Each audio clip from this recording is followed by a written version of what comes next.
Kadang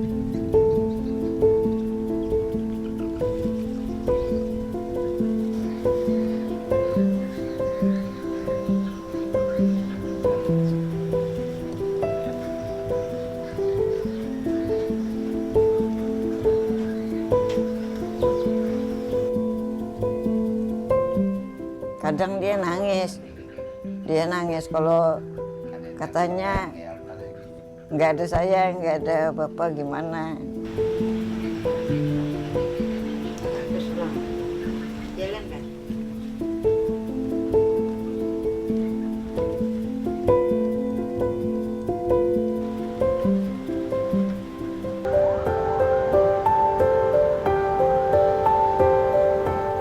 Nenek, mana yang nenek rasakan sakit nih?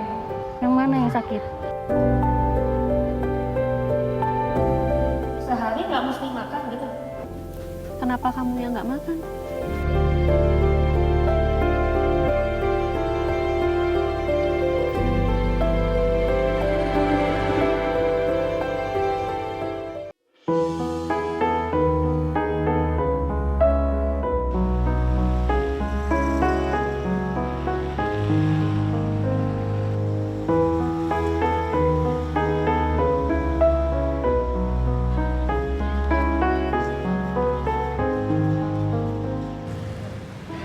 Kebaikan selalu tersimpan di seluruh tempat.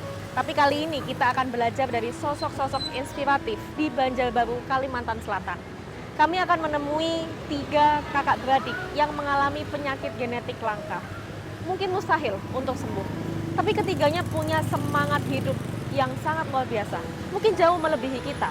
Ini adalah buah dari cinta tulus kedua orang tua mereka.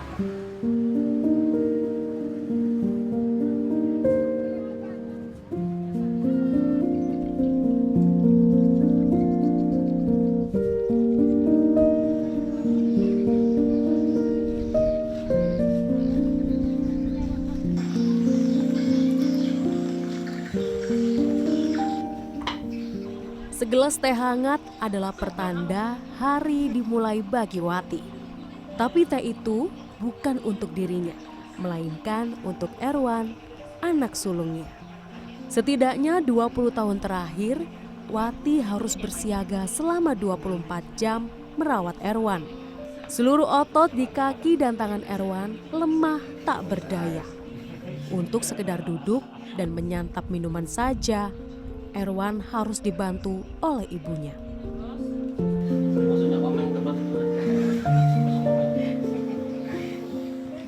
Tidak hanya Erwan, Agus, anak ke-6 dari 7 bersaudara itu juga membutuhkan perhatian khusus. Kondisi Agus yang kini duduk di kelas 1 sekolah menengah kejuruan itu memang nampak jauh lebih baik. Tapi gejalanya sama, otot-otot di tubuhnya melemah.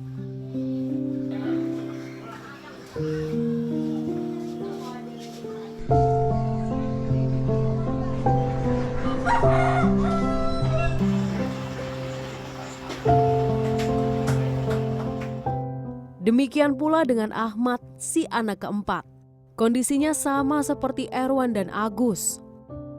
Ketiganya lahir dalam kondisi normal, namun mulai mengalami lemah pada otot kaki secara bertahap sejak sekitar usia 12 tahun. Semakin bertambahnya usia, kekuatan pada otot kaki dan tangan berangsur melemah. Untuk itu, Erwanlah yang kondisinya paling parah dibanding Agus dan Ahmad sebagai yang tertua. Mereka mengalami Duchenne Muscular Dystrophy atau DMD, kondisi kelainan genetik yang menyebabkan melemahnya fungsi otot rangka. Kondisi ini banyak terjadi pada laki-laki. Tak ada pengobatan yang bisa menyembuhkan penyakit langka ini. Adapun terapi hanya memperlambat proses melemahnya otot. Tentu tak mudah memiliki 3 anggota keluarga berkebutuhan khusus di rumah. Saya berkesempatan menemui mereka dan ingin melihat langsung bagaimana Wati, ibu mereka, berjuang hari demi hari. Assalamualaikum. Ibu. Putri Bu dari Jakarta, Saya Wati. Ibu Wati ya. Ini kayaknya mau pergi, mau kemana? Mau ke pasar? Ke pasar? Oh, mau belanja ya? Iya. Saya boleh ikut? Boleh. Oke, jauh nggak Bu? Jauh Bu. Jauh.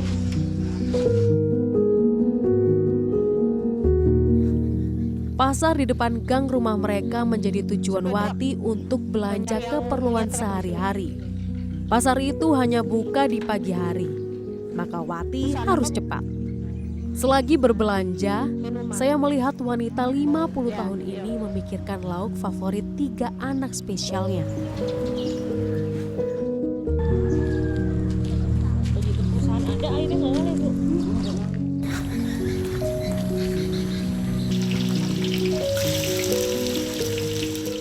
Hari ini, Wati menyulap sayur-sayuran sederhana yang mampu dibelinya menjadi lauk tahu oseng yang nikmat.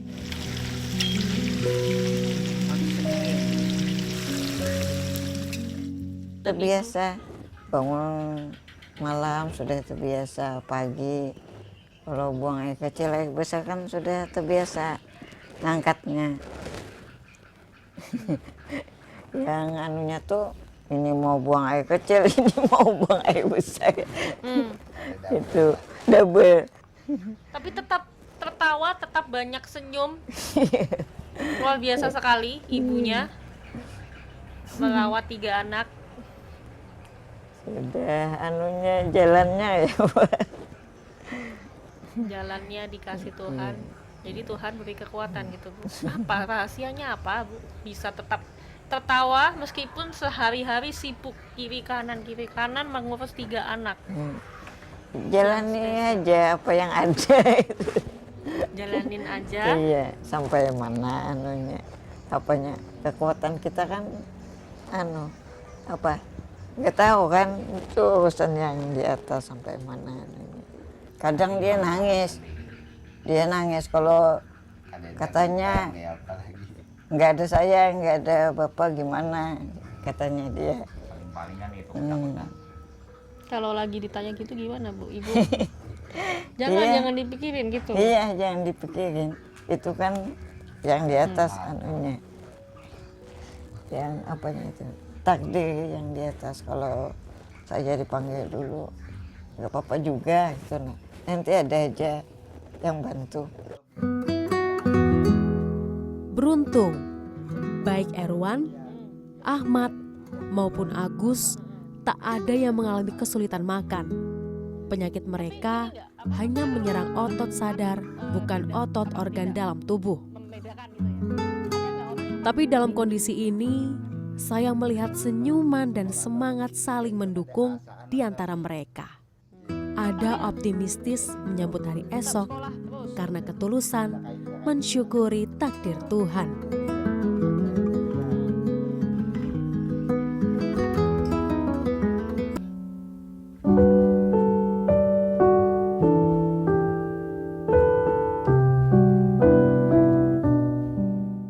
Ada dulu teman kayak bila ikam dibully orang atau orang berpadah jalan kami. Bila ada kayak apa pembulian tuh berpadah dengan guru. Dia ditangani gitu nah. Tapi selama ini ada nggak? Tidak. Tidak ada.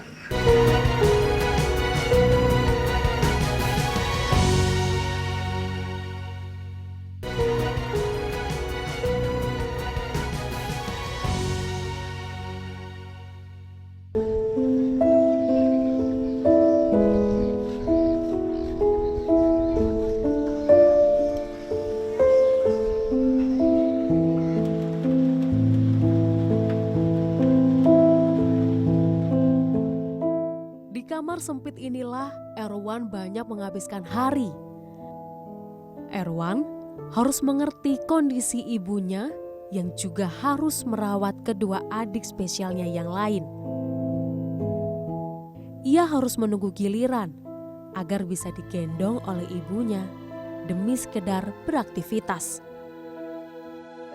Tapi ketika berbincang dengan Erwan, saya sama sekali tak menangkap rasa putus asa. Meski tahu kesembuhan terasa mustahil, Erwan menjalaninya dengan tabah, bahkan penuh canda.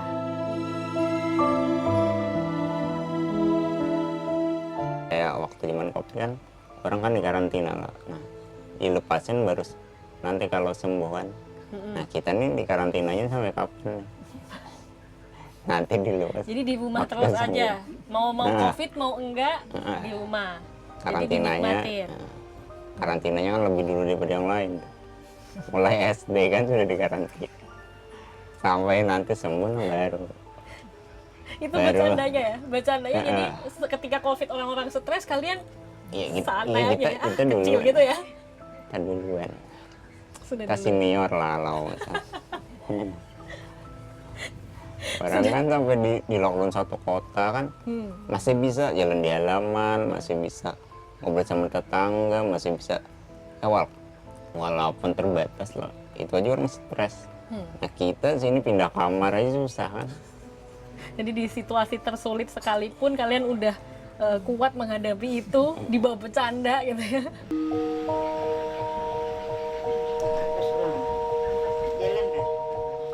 Semangat seperti ini juga tertular pada dua adik Erwan yang lain, Ahmad dan Agus.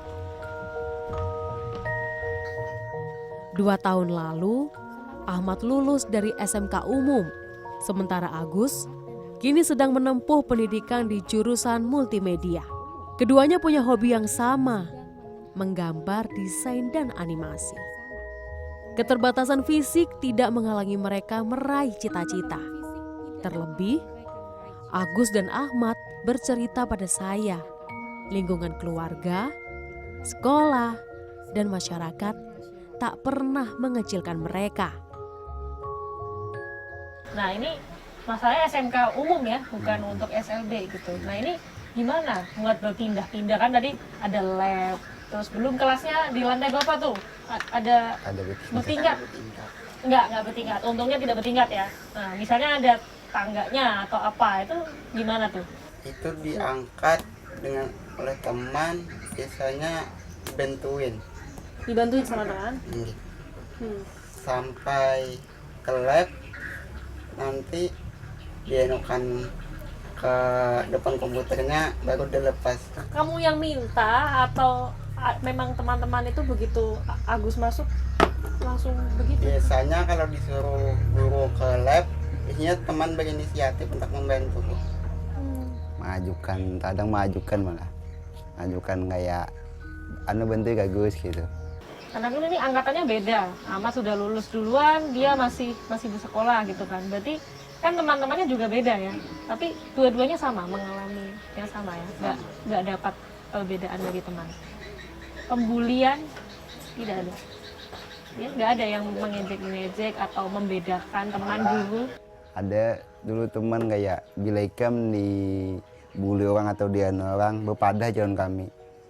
Karena malah apa ibaratnya karena kami nang manunya ada sawat kayak itu sawat apa kawan apa istilahnya apa menawarkan bila kayak itu bila ada yang mau mandi padahi ya. Guru pun kayak itu juga. Guru dia itu bila ada kayak apa pembulian tuh berpadah dengan guru. Dia ditangani gitu nah. Tapi selama ini ada nggak? Tidak. Tidak ada. Dari sinilah kita belajar bahwa kesempatan yang terbuka lebar bagi mereka yang disabilitas bisa meningkatkan semangat dan mengembangkan bakat mereka menjadi lebih cemerlang. Kalau harapan Agus dan Ahmad gitu buat hobi kalian yang hampir sama ini gitu, apa sih gitu pengennya? Apa yang masih kurang, mungkin apakah masih terhalang fasilitas sekolah gitu, atau pengen apa lagi sih, belajar apa lagi gitu? Fasilitas disambat kurang ya kadet, disambat lebih ya kadet. Soalnya untuk wah ini jarang mendesain tuh pakai mouse. Tapi sekarang ada alatnya kayak langsung menggambar di apa di Stylus. langsung di layar itu. Jadi kadang saya itu sehari itu paling dapat 1 karena pakai mouse kan lebih susah lah. Untuk di HP kadang sehari dapat 3 karena lebih mudah. Waktu pacaran saya tuh kayak apa? Keikhlasan dan semangat yang dimiliki Erwan, Ahmad, dan Agus tidak instan. Hal itu tumbuh karena didikan kedua orang tua mereka. Kadang Faridi, maulah itu ada. ayah mereka adalah pekerja keras. Lelaki 55 tahun itu bekerja sebagai buruh di tambang pasir. Dari pagi hingga sore, ia diupah Rp80.000 per hari. Uang itu harus cukup untuk kebutuhan rumah tangga.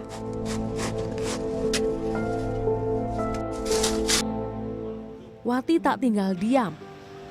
Ia mencari penghasilan tambahan dengan menjadi buruh cuci dan setrika di rumah tetangganya 2 tahun terakhir. Pekerjaan ini adalah yang paling memungkinkan karena ia bisa sewaktu-waktu pulang ke rumah jika 3 anaknya butuh bantuan. Untuk sehari bekerja, Wati mendapat upah Rp50.000. Dalam perjuangannya 20 tahun merawat anak-anak disabilitas, Wati pernah menghadapi titik terendah.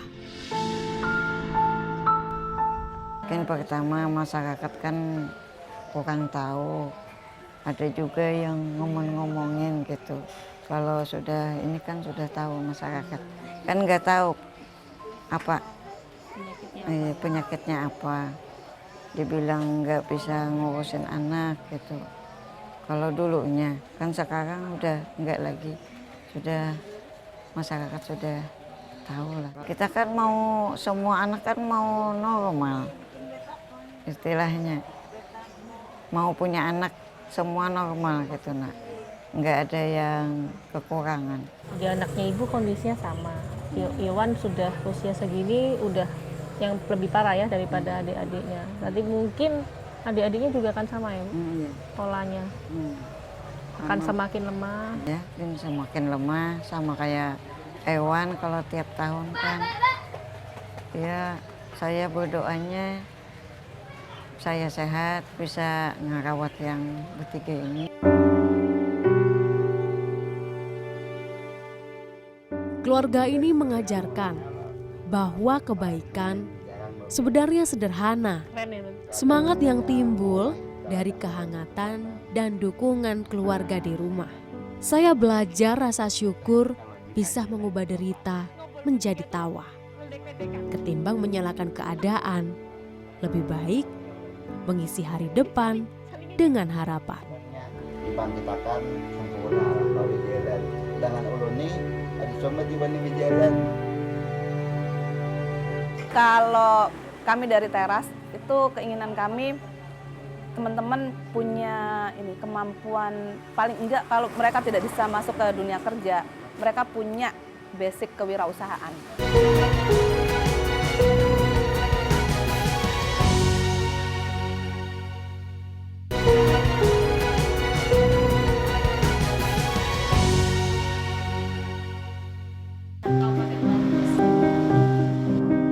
Kenapa sampai seintens itu dengan mereka? Saya bilang sih bentuk dari syukur kita aja. Kalau saya nggak kebantu mereka, saya kufur nikmat. Saya sudah dikasih 2 mata, saya dikasih 2 kaki.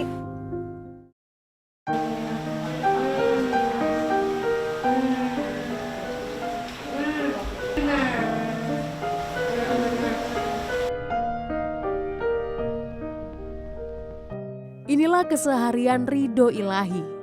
Pria 27 tahun itu adalah guru di sekolah luar biasa pembina Banjarbaru, Kalimantan Selatan. Ia adalah tuli yang mengajar kelas khusus tunarungu.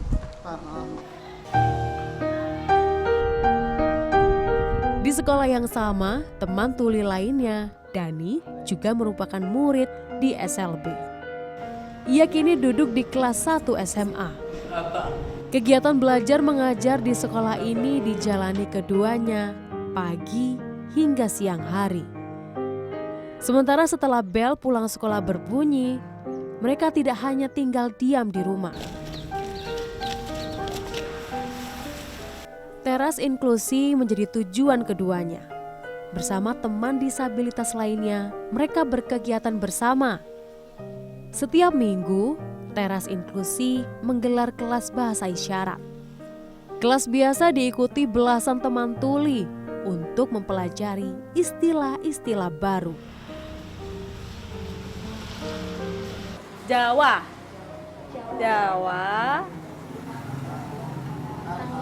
Tengah. Kalau Jawa, Barat. Inilah inklusivitas itu, dimulai dari teras rumah dengan cara yang sangat sederhana.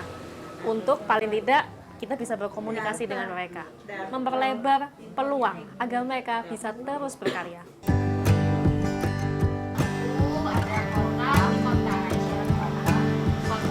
Komunitas teras inklusi diinisiasi oleh Faiza Abdia atau kerap disapa Iza sejak 2018. Awal mulanya, Iza yang berprofesi sebagai guru di SLB melakukan pembinaan pada 3 anak pengidap autis lulusan sekolahnya.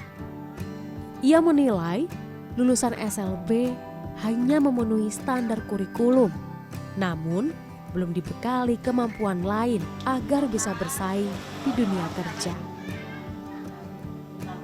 Kalau kami dari teras, itu keinginan kami teman-teman punya ini kemampuan, paling enggak kalau mereka tidak bisa masuk ke dunia kerja, mereka punya basic kewirausahaan. Jadi kita ajarin mereka, sebenarnya kenapa sih wirausaha ini sering istilahnya kita kasih modal bangkrut, terus ternyata kuncinya apalagi teman-teman disabilitas ini mereka tidak paham tentang administrasinya, pencatatan keuangan, mereka nggak paham.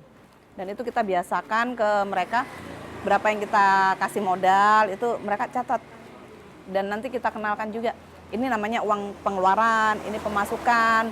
Jadi kalau modal ini, jadi itu sih yang kita harapannya dengan tambahan pengetahuan itu mereka bisa tahu.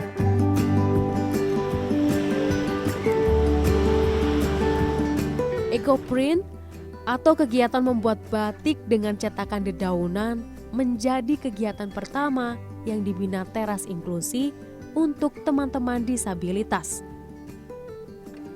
Dari situ kegiatan berkembang menjadi pelatihan kewirausahaan penjualan telur asin.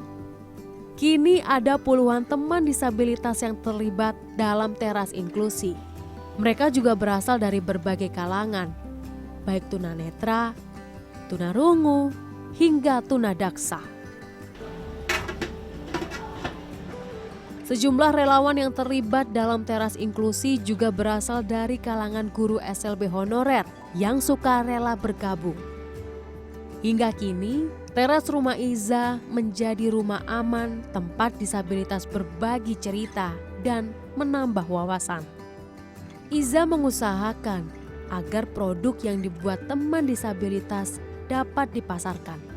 Selain itu, teras memfasilitasi teman-teman disabilitas agar mendapat dukungan pendanaan baik dari instansi pemerintahan maupun swasta.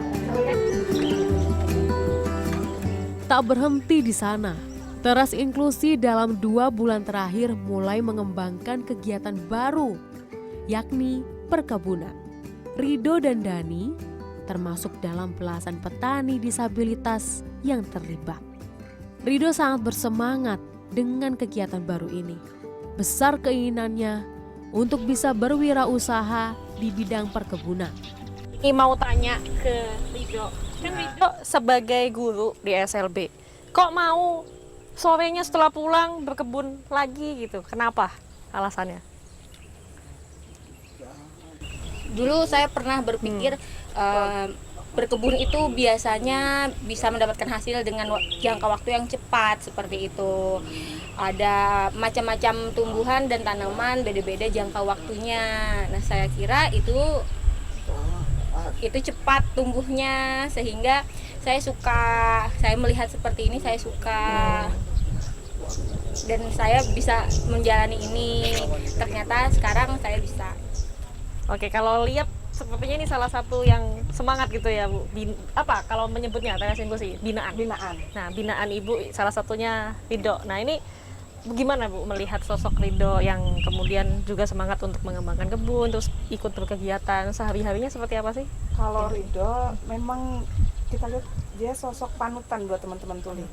Jadi selain dia pekerja keras, dia juga bisa jadi apa ya, pemimpin ke teman-temannya. Jadi dia motivator buat teman-temannya.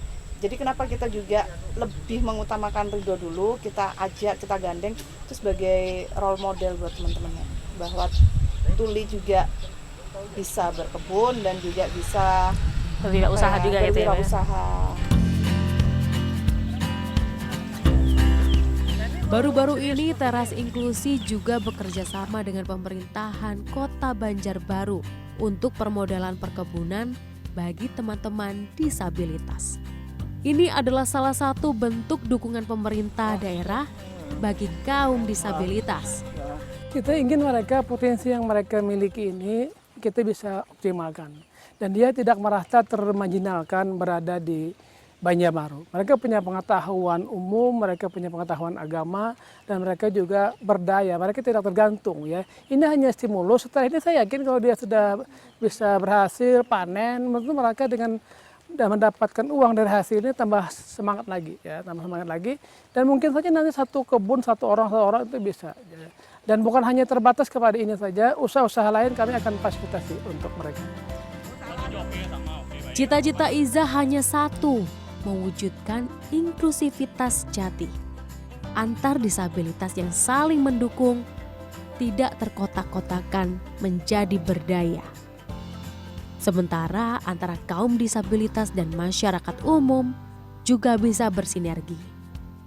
Iza menilai dedikasi yang ia lakukan adalah panggilan hati untuk andil dalam menolong sesama. Kenapa sampai seintens itu dengan mereka? Saya bilang sih, bentuk dari syukur kita aja. Apa ya kalau dibilang, kita lebih baik membina daripada kita yang mengalami. Kalau saya secara pribadi, saya nggak tahu juga. Cuman saya ngerasa kalau saya nggak kebantu mereka, saya kufur nikmat. Saya sudah dikasih 2 mata, saya dikasih 2 kaki, 2 tangan. Tapi apa sih yang apa ya lah? Ini pinjaman loh.